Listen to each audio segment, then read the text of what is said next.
Audrey Hepburn, une icône éternelle d'Hollywood, non seulement pour sa beauté gracieuse, mais aussi pour son talent et sa compassion. Sa vie ressemblait à un conte de fées, d'une petite fille survivant aux épreuves de la guerre à une star de cinéma mondialement célèbre. Mais derrière les feux éclatants de la rampe se cachaient des luttes et des chagrins silencieux que peu de gens connaissaient.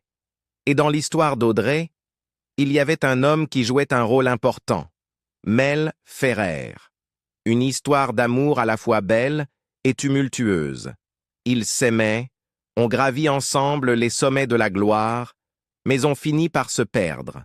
Quand Audrey Hepburn s'est éteinte, le monde entier l'a pleuré, mais peu savaient que Mel Ferrer a passé ses dernières années dans la solitude, portant en lui les souvenirs de celle qui avait été autrefois tout son univers.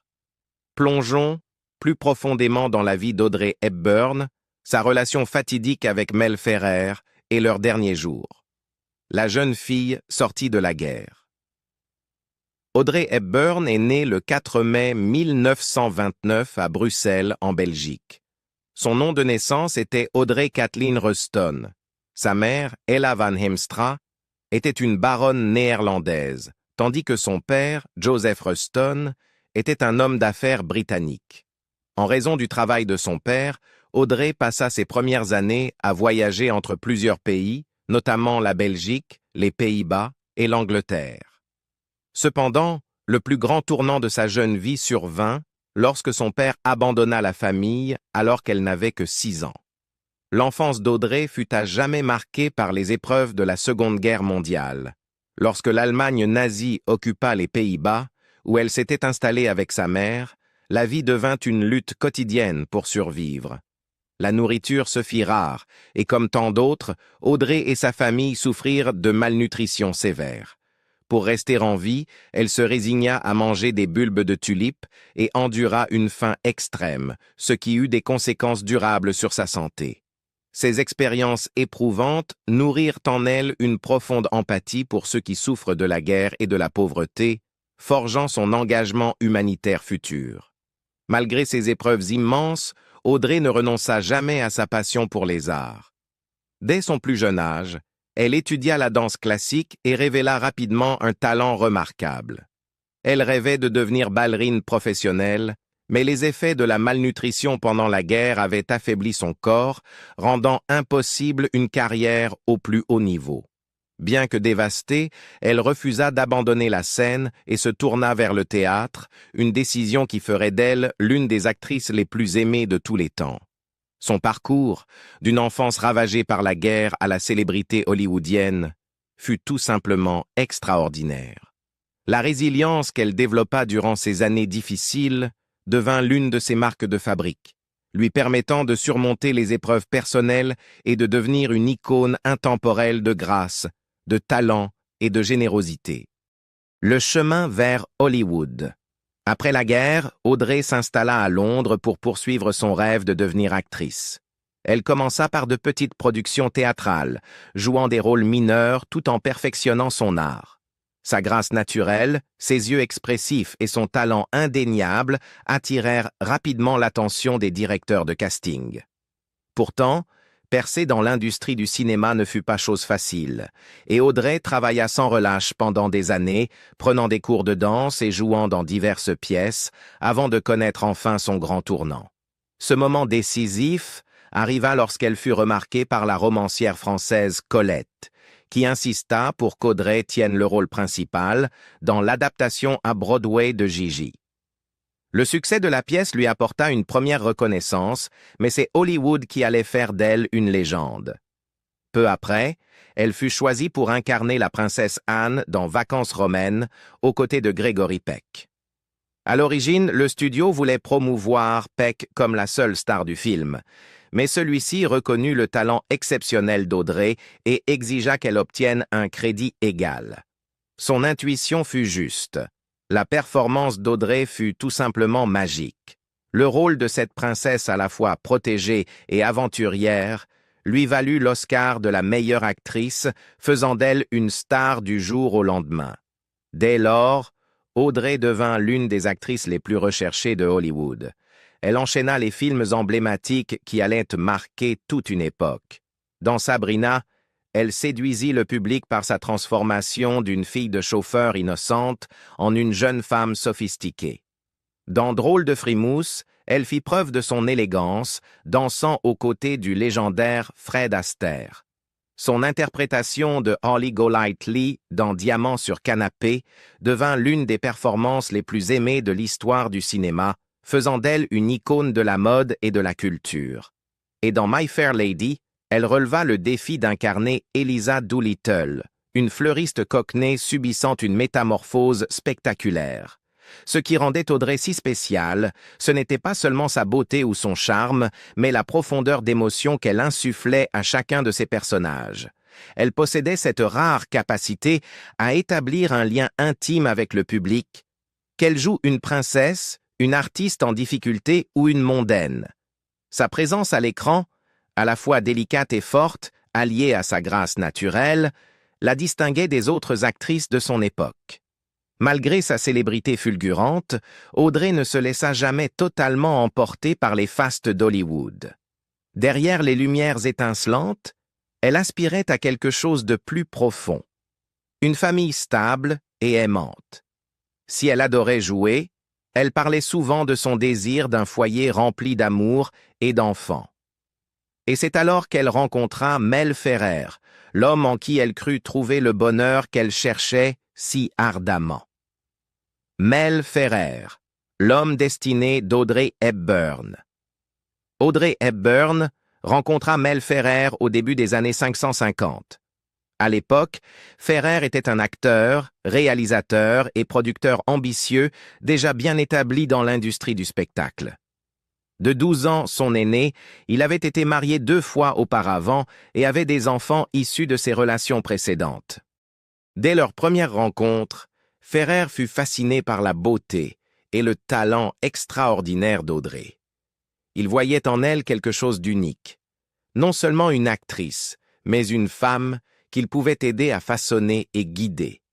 Contrairement aux autres hommes attirés par la seule célébrité et l'apparence d'Audrey, Ferrer se voyait comme un mentor, quelqu'un qui la pousserait vers des sommets encore plus élevés dans sa carrière. Leur relation se renforça lorsqu'ils jouèrent ensemble dans la pièce de Broadway Ondine, une production qui marqua un tournant pour eux deux. La pièce connut un grand succès, valant à Audrey un Tony Award et scellant encore davantage le lien entre eux. Leur alchimie intense sur scène se prolongea dans la vie réelle, et très vite, ils devinrent inséparables. Souhaitant fuir les pressions d'Hollywood, Audrey et Ferrer choisirent de se marier discrètement en Suisse. Ce fut un cadre idyllique, loin des ragots et des flashs de l'industrie cinématographique. Beaucoup pensaient qu'Audrey était profondément amoureuse de Ferrer, au point d'être prête à tout pour préserver leur relation. Pour elle, il n'était pas seulement un mari, mais une force protectrice, quelqu'un en qui elle croyait pour veiller sur elle et la soutenir. Pourtant, derrière cette façade de conte de fées, leur mariage était loin d'être parfait. Dès le début, des tensions apparurent dans leur relation. Ferrer était un homme au caractère fort et dominant, tandis qu'Audrey était une âme sensible, en quête d'un foyer paisible et aimant. Ferrer n'était pas seulement le mari d'Audrey, il jouait également un rôle clé dans sa carrière. Il s'impliquait dans bon nombre de ses décisions professionnelles, exerçant souvent un contrôle sur les rôles qu'elle acceptait et sur les personnes avec qui elle travaillait. Certains amis d'Audrey pensaient que Ferrer était trop autoritaire, prenant des décisions davantage pour satisfaire ses propres ambitions que celles d'Audrey. Malgré ces difficultés, ils continuèrent à collaborer sur divers projets, notamment Guerre et paix et Green Mansion. Cependant, au lieu de renforcer leurs liens, ces collaborations ajoutèrent encore plus de tension à une relation déjà fragile. Le tempérament exigeant de Ferrer entrait en conflit avec la douceur d'Audrey, et la pression d'être constamment sous le regard du public n'arrangeait rien. L'un des plus grands chagrins de leur mariage fut la lutte d'Audrey pour devenir mère. Elle subit 2 fausses couches, ce qui l'affecta profondément, tant physiquement qu'émotionnellement. Audrey avait toujours rêvé d'avoir une famille, et chaque perte la laissait anéantie. Ferret, bien que présent par moments, n'était pas toujours le soutien réconfortant dont elle avait besoin. Son attention restait centrée sur leur carrière, et Audrey se sentit souvent seule dans son chagrin. Lorsqu'elle donna enfin naissance à leur fils, Sean Hepburn Ferrer, ce fut l'un des moments les plus heureux de sa vie. Elle se consacra entièrement à la maternité, chérissant chaque instant passé avec son enfant. Sean devint sa plus grande source de joie, et Audrey embrassa ce nouveau chapitre de sa vie avec tout son cœur. Malgré leurs épreuves, Audrey et Ferrer partageaient une connexion indéniable. Ils étaient tous deux passionnés par leur métier, dévoués à leur art et déterminés à créer des œuvres significatives. Même dans les moments difficiles, il existait entre eux une compréhension tacite, fondée sur des années d'expérience commune, de respect mutuel et de liens émotionnels profonds. Audrey attribuait souvent à Ferrer le mérite de l'avoir aidé à affiner son jeu d'actrice et à naviguer dans les complexités d'Hollywood. Lui, de son côté, admirait sa détermination, sa résilience et la manière dont elle portait en elle une grâce naturelle. Leur histoire d'amour fut une histoire d'ambition et de dévotion, une relation aussi intense que compliquée. Bien qu'Audrey ait ensuite choisi une vie plus calme, loin des exigences constantes du cinéma, Ferrer resta une figure marquante de son histoire personnelle. Il avait été son partenaire dans le succès, l'homme qui l'avait accompagné durant certains des moments les plus déterminants de sa vie. Leur parcours commun, fait de triomphes et d'épreuves, laissa une empreinte indélébile sur eux deux. Leur histoire d'amour n'était pas un conte de fées, mais celle de deux artistes dont les chemins s'étaient entrelacés de façon à les transformer à jamais. En Ferrer, Audrey trouva non seulement un mari, mais un mentor, un collaborateur et, pendant un temps, l'homme qu'elle croyait être son destin. La fin d'une histoire d'amour. À la fin des années 1960, la relation entre Audrey Hepburn et Mel Ferrer était irrémédiablement brisée. Ce qui avait autrefois été une histoire d'amour passionnée et étroitement liée était devenu une lutte douloureuse. Les rumeurs d'infidélité de Ferrer, qui circulèrent depuis des années, ne pouvaient plus être ignorées. Audrey, qui avait toujours rêvé d'un partenaire stable et fidèle, fut profondément blessée par cette trahison. Malgré son amour sincère pour Ferrer et son désir de maintenir leur famille unie, la distance émotionnelle entre eux ne cessa de croître, et leur mariage se délitait lentement. Pendant des années, Audrey avait fait des sacrifices pour préserver leur lien. Elle avait souvent placé la carrière de son mari avant la sienne, lui laissant un rôle de gestionnaire dans sa vie professionnelle. Ferrer avait toujours été une figure dominante, influençant bon nombre de ses choix de carrière et orientant son parcours à Hollywood. Au début, Audrey admirait ses conseils, le voyant à la fois comme un mentor et un époux. Mais avec le temps, son autorité devint oppressante, et elle se sentit piégée dans une relation où sa propre voix n'était plus entendue. Les pressions de la célébrité, les exigences de leur carrière, et les attentes qu'on plaçait en eux en tant que couple emblématique d'Hollywood ne faisaient qu'aggraver leurs difficultés. Audrey, qui avait cru que l'amour et le mariage lui apporteraient le bonheur qu'elle recherchait tant, se retrouva plus seule que jamais.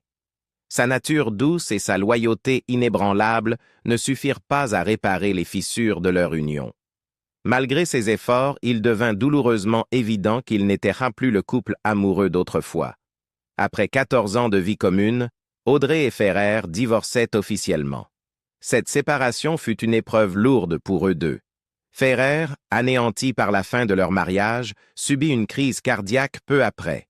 Audrey, épuisée par des années de tourments émotionnels, décida quant à elle de s'éloigner d'Hollywood pour se concentrer sur son bonheur personnel.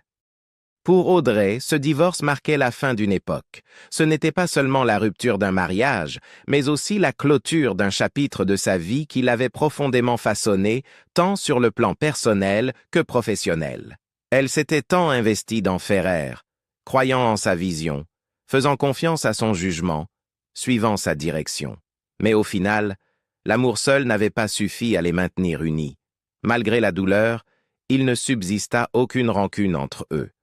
Contrairement à bien des divorces hollywoodiens marqués par le scandale et l'amertume, Audrey et Ferrer conservèrent un respect mutuel. Ils avaient partagé trop de choses, des années d'amour, de succès professionnel, et la joie d'élever leur fils, Sean, pour laisser leur passé se transformer en hostilité.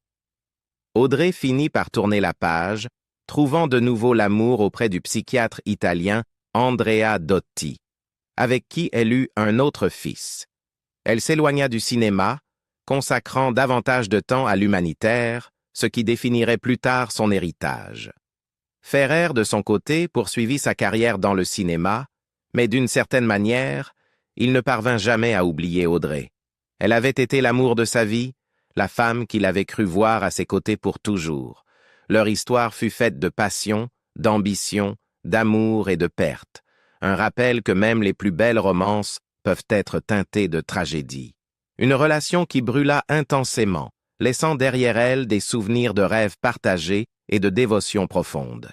Bien qu'ils aient fini par suivre des chemins différents, le temps passé ensemble par Audrey et Ferrer resterait à jamais un chapitre essentiel de leur vie, un chapitre qui les marqua, les transforma et qui, malgré sa fin douloureuse, ne serait jamais oublié. Les dernières années d'Audrey Hepburn. Après s'être éloignée des projecteurs, Audrey Hepburn se consacra corps et âme à l'humanitaire, devenant ambassadrice de bonne volonté pour l'UNICEF. Elle se rendit dans certaines des régions les plus ravagées par la guerre et la pauvreté, notamment en Éthiopie, au Soudan, au Bangladesh et en Somalie. Audrey visita personnellement des villages, porta dans ses bras des enfants affamés et plaida sans relâche pour de meilleurs soins de santé, une meilleure nutrition et une éducation pour les plus vulnérables. Elle utilisa sa renommée mondiale non pas pour elle-même, mais pour donner une voix à ceux qui n'en avaient pas. Malgré les épreuves qu'elle rencontrait, Audrey demeura inébranlable dans sa mission, convaincue que son travail avec l'UNICEF était le chapitre le plus significatif de sa vie. Elle parlait souvent de son propre passé durant la Seconde Guerre mondiale, qui avait nourri en elle cette profonde empathie envers les plus démunis. Elle déclara un jour « Je me sens privilégiée de pouvoir aider. C'est la plus belle récompense. » Son dévouement suscita une admiration mondiale, et en 1992, elle reçut la médaille présidentielle de la liberté, l'une des plus hautes distinctions civiles des États-Unis. Alors qu'elle était au sommet de son engagement humanitaire, le destin frappa. À l'automne 1992, après être revenue d'une mission de l'UNICEF en Somalie, elle commença à ressentir des douleurs abdominales persistantes. Pensant d'abord à un simple malaise, elle ignora les symptômes, mais la douleur s'intensifia. Inquiète, elle subit des examens médicaux qui révélèrent une terrible nouvelle. Elle souffrait d'une forme rare et agressive de cancer du côlon. Le diagnostic fut un choc pour ses proches, Audrey ayant toujours mené une vie saine, avec une alimentation équilibrée et peu d'excès. Déterminée à lutter contre la maladie, elle subit une intervention chirurgicale à Los Angeles en novembre 1992. Cependant, les médecins découvrirent rapidement que le cancer s'était trop propagé pour être traité efficacement.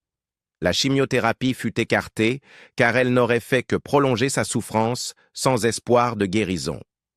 Consciente que ses jours étaient comptés, Audrey prit la décision déchirante de retourner en Suisse, dans sa maison qu'elle aimait tant. En décembre 1992, affaiblie mais toujours pleine de grâce, Audrey regagna sa demeure bien-aimée de Tolochenaz, en Suisse. Son compagnon de longue date, Robert Walders, ainsi que ses deux fils, Sean et Lucas, restèrent à ses côtés, veillant à ce qu'elle soit entourée d'amour durant ces dernières semaines. Face à l'inéluctable, Audrey demeura d'un calme remarquable, passant ses derniers jours dans une paisible introspection. Elle trouva du réconfort dans la beauté tranquille de la campagne suisse où elle avait toujours trouvé refuge loin du tumulte d'Hollywood. Pour rendre son voyage de retour plus doux, son ami de toujours, le couturier Hubert de Givenchy, fit affréter un jet privé rempli de fleurs, l'un des nombreux gestes de tendresse témoignant de l'amour profond qu'elle inspirait. Même dans ses moments les plus faibles, Audrey continuait à exprimer sa gratitude pour la vie qu'elle avait vécue et l'amour qu'elle avait reçu. Elle trouvait de la joie dans les plaisirs simples, écouter de la musique, regarder tomber la neige, tenir la main de ceux qu'elle aimait. Le soir du 20 janvier 1993, Audrey Hepburn s'éteignit paisiblement dans son sommeil, entourée de Robert Wolders et de sa famille. Elle avait 63 ans. Le monde pleura la perte d'une icône, non seulement pour ses contributions au cinéma, mais pour sa gentillesse, son humilité et son engagement inébranlable envers les causes humanitaires. Les funérailles d'Audrey furent une cérémonie intime en présence de ses proches et amis. Des fleurs affluèrent du monde entier, témoignant de l'empreinte profonde qu'elle avait laissée. Gregory Peck, son cher ami et partenaire dans Vacances romaines, fut si bouleversé qu'il enregistra une lecture émotive de Unforgettable en sa mémoire. Bien qu'Audrey Hepburn ait quitté ce monde trop tôt, son héritage reste éternel. À travers ses films, son travail humanitaire et les innombrables vies qu'elle a touchées, elle continue d'inspirer les générations. Selon ses propres mots, la meilleure chose à laquelle tenir dans la vie, c'est les autres. Et c'est ainsi qu'on se souviendra toujours d'elle, comme d'une femme qui offrit au monde non seulement sa beauté et son talent, mais un amour et une compassion sans limite. Mel Ferrer, La solitude. Après les projecteurs. Après son divorce avec Audrey Hepburn, Mel Ferrer continua à travailler dans l'industrie cinématographique, mais sa carrière ne retrouva jamais le même niveau de succès. Autrefois acteur, réalisateur et producteur très convoité, il eut de plus en plus de mal à obtenir des rôles importants. Bien qu'il soit resté actif à Hollywood, les années dorées de sa carrière semblèrent derrière lui. Ferrer se remaria après Audrey, mais aucune de ses relations ultérieures n'eut la même profondeur ni le même impact durable. Ses mariages suivants, bien que significatifs à leur manière, manquaient de la passion et de l'admiration qui avaient marqué son union avec Audrey. Beaucoup de ceux qui le connaissaient pensaient qu'ils ne s'étaient jamais vraiment remis de leur histoire d'amour. Audrey avait été la femme la plus emblématique de sa vie, et malgré leurs différences, elle avait laissé une empreinte sur son cœur que nul ne put remplacer. Malgré ses difficultés personnelles, Ferrer resta impliqué dans le milieu du spectacle à divers niveaux. Il joua des rôles secondaires au cinéma et à la télévision sans jamais retrouver le prestige de ses anciens projets. Il travailla aussi en coulisses comme producteur, mais son influence à Hollywood s'était estompée. Contrairement à Audrey, qui trouva un nouvel élan dans l'humanitaire, Ferrer ne sembla jamais trouver une passion capable de le combler à nouveau. Avec l'âge, la santé de Ferrer se détériora. Bien qu'il gardât une allure digne en public, il luttait en privé contre divers problèmes de santé. Durant ces dernières années, il souffrit de maladie cardiaque, une condition qui le tourmentait depuis sa jeunesse. Après son divorce d'avec Audrey, il avait subi une crise cardiaque, manifestation physique du choc émotionnel causé par leur séparation. Bien qu'il se soit remis, ses problèmes cardiaques persistèrent jusqu'à la fin de sa vie. En plus de ses soucis cardiaques, Ferrer fut confronté à des difficultés de mobilité, ce qui limita peu à peu sa capacité à rester actif dans l'industrie. Au fur et à mesure que sa santé déclinait, il se retira de plus en plus de la vie publique, préférant la solitude tranquille de sa maison. Amis et collègues le décrivaient comme un homme autrefois au centre de l'attention, vivant désormais dans l'ombre de sa gloire passée. Contrairement à Audrey, dont les dernières années furent remplies d'amour et de sens grâce à son engagement humanitaire, la fin de vie de Ferrer fut marquée par une certaine solitude. Sa présence à Hollywood s'effaça, et bien qu'il soit resté entouré de famille et d'amis, il ne vivait plus sous les projecteurs qu'il avait jadis définis. Le 2 juin 2008, Mel Ferrer s'éteignit paisiblement à son domicile en Californie à l'âge de 90 ans. Sa mort fut discrète, loin du faste qui avait autrefois entouré son nom. Bien qu'il ait eu une vie longue et riche en événements, ses derniers instants étaient loin de l'existence glamour qu'il avait connue à Hollywood. Malgré la solitude de ces dernières années, les contributions de Ferrer au cinéma et au théâtre font partie de son héritage. Il était un homme de grand talent et d'ambition, un visionnaire qui avait joué un rôle important dans la carrière d'Audrey Hepburn et dans l'âge d'or du cinéma. Pourtant, son histoire est aussi celle d'un homme en quête, qui, malgré ses succès, ne retrouva jamais tout à fait la magie qu'il avait connue avec la femme qui fut l'amour de sa vie. Audrey Hepburn et Mel Ferrer partagèrent un parcours fait d'amour, d'ambition et de chagrin. Leur vie, marquée par un succès extraordinaire et de profondes luttes personnelles, continue de fasciner le monde. Mais au-delà de leur célébrité, ils étaient humains, confrontés aux mêmes joies et peines que tout un chacun. Et vous, quel fut selon vous le moment le plus marquant de leur relation? Pensez-vous que leur histoire aurait pu connaître une autre fin? Partagez votre avis dans les commentaires. Si vous avez aimé cette vidéo, n'oubliez pas de liker, partager et vous abonner pour plus d'histoires sur la vie des légendes d'Hollywood. Merci de nous avoir suivis